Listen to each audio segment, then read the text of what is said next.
আর আপনি শিওর থাকেন যে এবারের অস্ট্রেলিয়া সিরিজে সৌম্য সরকার টোটালি ফ্লপ যাবে।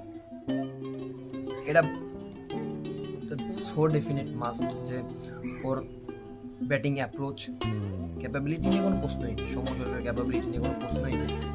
তবে এখানে ওর মেন্টাল শ্যাকিনেসটাকে মনে করছেন যে ওইখানে ভালো করছে, এখানে ভালো করবে, এই জিনিসটা ভ্যারি করে না ক্রিকেট হিসেবে। আপনি যদি এই জিনিসটার বেসিসে আপনি দলে ইনক্লুড করেন তাহলে আপনি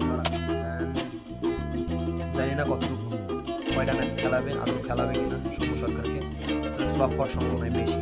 কারণ সৌম্য সরকারের ব্যাটিং অ্যাপ্রোচ অস্ট্রেলিয়ার একাদশের সাথে যেই টেস্টটা চললো সেই টেস্টে ব্যাটিং অ্যাপ্রোচ দেখে মনে হয় না শেপের মধ্যে আছে। এই জিনিসটা খুব ভয়ঙ্কর হয়ে চলছে বাংলাদেশ টেস্ট। এই জিনিসটাকে এমনভাবে